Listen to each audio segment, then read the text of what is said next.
Saudara-saudara yang dikasihi Tuhan, kembali berjumpa dengan YouTube Sion Winangun, di mana saat ini kita akan mengikuti bersama pendalaman MTPJ untuk edisi mulai tanggal 18 Februari sampai 24 Februari 2024. Dan untuk pembacaan Alkitab, sebagaimana yang ada dalam MTPJ, ialah dari Sakaria pasal 11 ayat 4 sampai dengan ayat 17.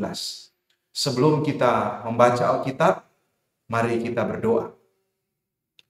Bapa Surgawi, kami bersyukur kepadamu, karena saat ini kami diberi kesempatan untuk belajar firman bersama-sama melalui pendalaman MTPJ dari YouTube Gemim Sion Winangun. Berilah kami kemampuan, berilah kepada kami hikmat-Mu, agar kami dapat mengerti dan memahami dengan baik maksud firman-Mu dan dapat menerjemahkannya di dalam kehidupan kami sebagai orang-orang beriman. Kami sambut firman-Mu di dalam nama Tuhan Yesus. Amin. Saudara-saudara sekalian yang dikasihi Tuhan, kita akan membaca Alkitab dari Sakaria pasal 11, mulai ayat 4 sampai dengan ayat 17. Sakaria pasal 11 ayat 4 sampai dengan 17. Judulnya ialah Dua Macam Gembala. Beginilah firman Tuhan Allahku kepadaku. Gembalakanlah domba-domba sembelihan itu.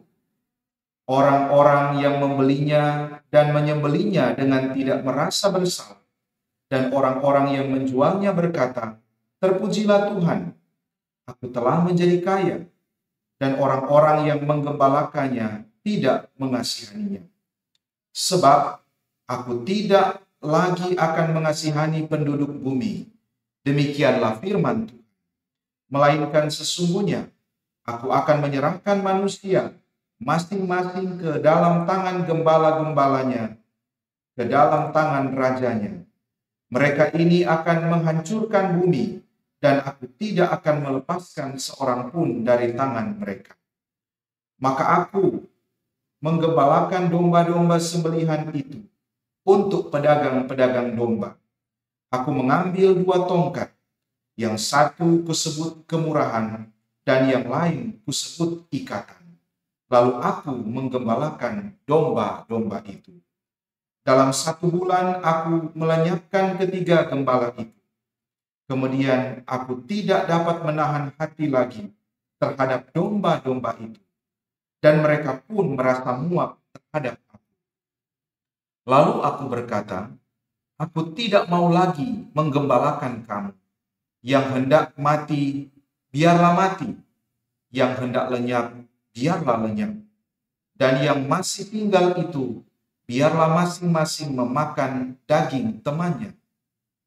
Aku mengambil tongkat kemurahan, lalu mematahkannya untuk membatalkan perjanjian yang telah kuikat dengan segala bangsa. Jadi, dibatalkanlah perjanjian pada hari itu.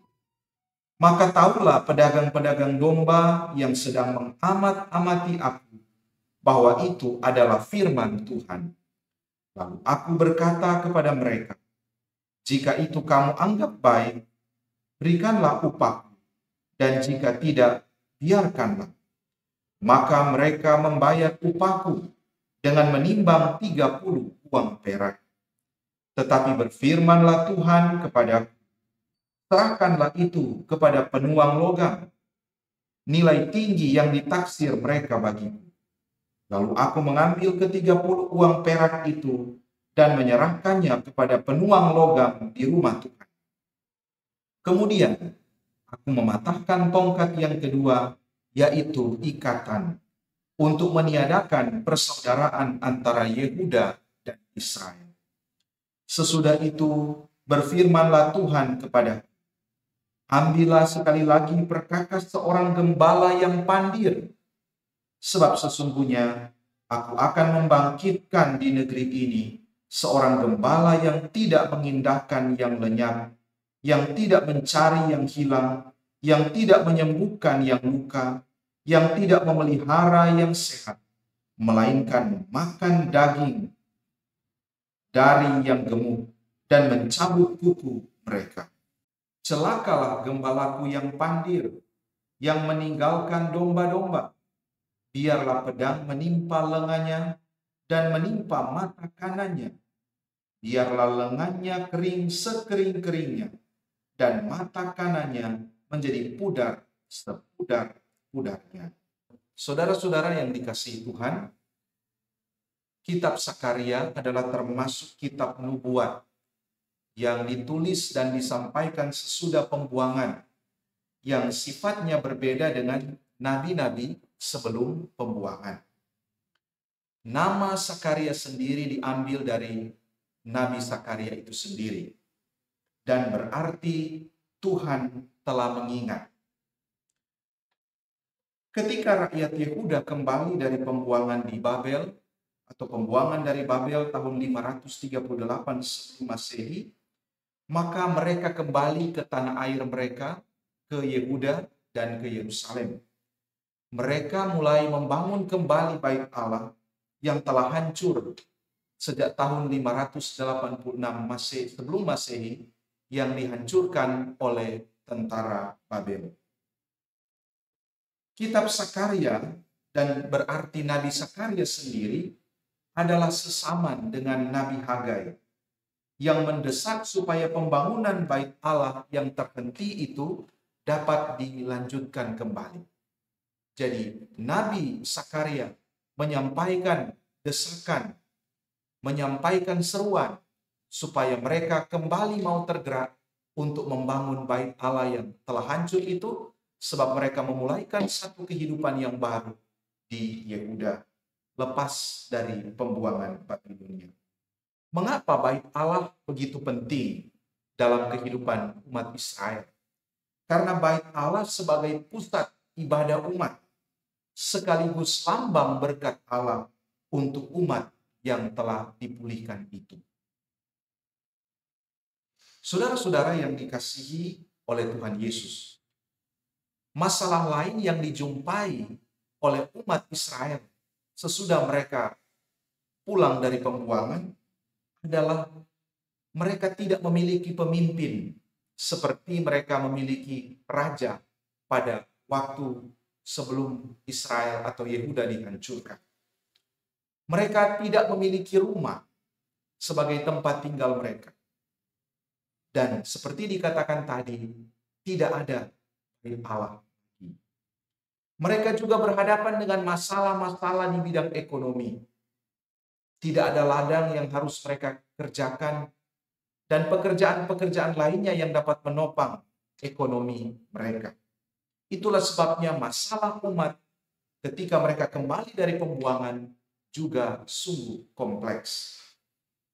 Dan kitab Sakaria yang tampil atau menyampaikan nubuatan kepada mereka umat Allah ini dapat dibagi dalam dua bagian besar. Yang pertama, Sakaria pasal 1 sampai pasal 8 adalah Sakaria mendorong umat untuk percaya kepada Allah dan membangun bait Allah. Yang kedua, pasal 9 sampai 14 adalah berita hukuman Tuhan atas musuh-musuh Israel dan para gembala atau pemimpin yang tidak layak, karena para pemimpin itu sudah tidak setia dan mereka tidak melakukan tugasnya dengan benar. Saudara-saudara yang dikasihi oleh Tuhan Yesus, ternyata keadaan kepemimpinan di Yehuda pasca mereka keluar dari pembuangan sangatlah memprihatinkan. Mengapa memprihatinkan? Sebab banyak pemimpin atau yang disebutkan dalam teks kita, gembala-gembala, tidak lagi setia kepada Tuhan dan melakukan dan tidak melakukan tugasnya dengan baik. Oleh karena itu, melalui Nabi Sakaria, Tuhan memperingatkan umat dan para pemimpin agar mereka taat kepada Allah, sehingga Allah tidak akan meninggalkan mereka. Umat juga terancam dalam kehancuran atau bahaya kehancuran karena para pedagang domba. Itu yang disebutkan dalam teks kita. Maksudnya para pemimpin masyarakat dan umat lebih mementingkan uang daripada manusia. Lebih mementingkan uang daripada umat gembalaan mereka sendiri. Saudara-saudara yang dikasihi Tuhan, gembala itu dikatakan dalam teks kita memakai dua tongkat. Tongkat kemurahan dan tongkat ikatan dalam ayat 7. Kedua nama ini mewakili jenis hubungan antara Allah dengan umatnya dan sesama umat itu sendiri. Peringatan itu dipertegas ketika gembala mematahkan dua tongkat itu. Tongkat kemurahan dipatahkan. Artinya Allah membatalkan perjanjian dengan mereka. Lalu kemudian yang kedua, tongkat ikatan dipatahkan. Ini menjelaskan tentang keputusasaan. Karena apa? Hubungan antara Israel Utara dan Israel Selatan ternyata putus untuk selama-lamanya. Itu kita bisa baca pada ayat yang ke-7, ayat yang ke-14 bacaan kita. Jadi hubungan antara Israel Utara dan Israel Selatan itu ternyata tidak bisa dipulihkan lagi, tidak bisa menyatu lagi. Dan ayat 15 sampai ayat 17 memperlihatkan bagaimana gembala yang sama itu kemudian menjadi pemimpin yang tidak berguna, yang akan dihukum karena menganiaya domba-dombanya. Mungkin ini juga yang dimaksudkan dalam pasal 13 ayat 7. Kalau kita membaca Sakarya pasal 13 ayat 7, di situ dikatakan begini. Hai pedang, bangkitlah terhadap gembalaku, terhadap orang yang paling karib kepadaku. Demikianlah firman Tuhan semesta alam. Bunuhlah gembala, sehingga domba-domba tercerai-berai. Akan mengenakan tanganku terhadap yang lemah. Jadi ternyata hukuman Tuhan akan menimpa gembala-gembala umat itu. Nah, saudara-saudara yang dikasihi Tuhan, ternyata gambaran dari para pemimpin umat atau gambaran dari gembala-gembala yang ada pada waktu itu mirip dengan gambaran daripada pemimpin-pemimpin Israel atau gembala-gembala Israel seperti yang dicatat dalam Yehezkiel pasal 34 ayat 1 sampai dengan ayat 10. Nah, dalam Yehezkiel 34 digambarkan bagaimana gembala-gembala umat itu gagal melakukan tugas mereka untuk memimpin umat, untuk menggembalakan umat. Mereka dikatakan akan dihukum oleh Tuhan karena mereka tidak melakukan tugas kegembalaan itu dengan baik. Dan Tuhan sendiri yang akan mengambil alih tugas kegembalaan itu karena Dia adalah gembala yang baik. Nah, saudara-saudara yang dikasihi dalam Tuhan kita Yesus Kristus, setelah kita melihat teks dari Sakarya pasal 11 ini, maka kita teringat Raja Daud pernah bermazmur. Dalam mazmurnya, Raja Daud mengatakan, gembala yang baik adalah Tuhan itu sendiri. Tuhan adalah gembala yang baik. Kita ingat Mazmur pasal 23. Apa ciri-ciri gembala yang baik itu, saudara-saudara? Gembala yang baik itu adalah bertanggung jawab atas seluruh kehidupan domba-dombanya. Bertanggung jawab penuh atas hidup matinya kawanan domba-dombanya. Dengan demikian dapat kita katakan, gembala yang baik itu menghadirkan rasa tenang, menghadirkan rasa aman kepada domba-domba. Gembala yang baik itu memberi makan yang cukup, memberi makan yang sehat kepada domba-dombanya. memberi minuman yang segar kepada domba-dombanya, menuntun, memelihara domba-dombanya, serta menghindarkan domba-dombanya dari berbagai macam bahaya, dari berbagai macam ancaman yang dapat menimpa domba-dombanya. Jadi dapat dikatakan, dapat kita simpulkan, gembala yang baik itu bertanggung jawab penuh atas keselamatan domba-dombanya. Itu kata Raja Daud dalam Mazmur 23. Tapi ketika kita jauh melihat ke depan, ternyata gembala yang baik juga adalah Yesus Kristus sendiri. Dia adalah gembala agung atas segala domba-dombanya. Dalam Yohanes pasal 10 ayat 1 sampai ayat 18 juga digambarkan bagaimana gembala yang ideal itu, gembala yang baik. Dikatakan di situ bahwa gembala yang baik mengenal domba-dombanya. Gembala yang baik mengasihi domba-dombanya. Gembala yang baik suaranya dikenal oleh domba-dombanya. Jadi bukan domba yang tidak mengenal suara gembala. Gembala yang baik berjalan di depan dan diikuti oleh domba-dombanya dari belakang. Dan yang lebih luar biasa lagi dikatakan oleh Tuhan Yesus, gembala yang baik memberikan nyawanya untuk domba-dombanya. Model gembala seperti ini tidak kita jumpai dari kisah para gembala-gembala Israel. Gembala-gembala Israel mencari keuntungan mereka sendiri. Bahkan mereka memakan daging domba-domba mereka. Itu satu gambaran simbolik yang mau mengatakan betapa gembala-gembala itu bukannya menjadi gembala-gembala yang baik bagi domba-dombanya, namun justru menjahati dan mematikan domba-domba mereka. Jadi Yesus tampil sebagai gembala yang baik. Dan hanya Yesus, yaitu gembala yang mau memberikan nyawanya untuk domba-dombanya. Dan itu sudah dia lakukan dengan memberikan dirinya sendiri sebagai anak domba Allah yang menjadi tebusan untuk seluruh umat manusia.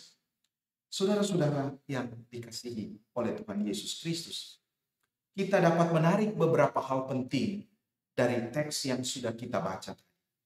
Yang pertama, jelas ini adalah kritikan tajam untuk para gembala umat masa kini. Siapa gembala umat masa kini?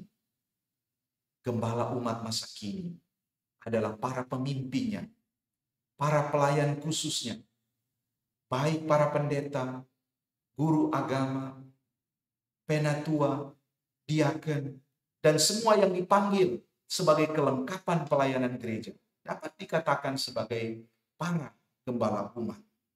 Tentu ini mengeritik kita.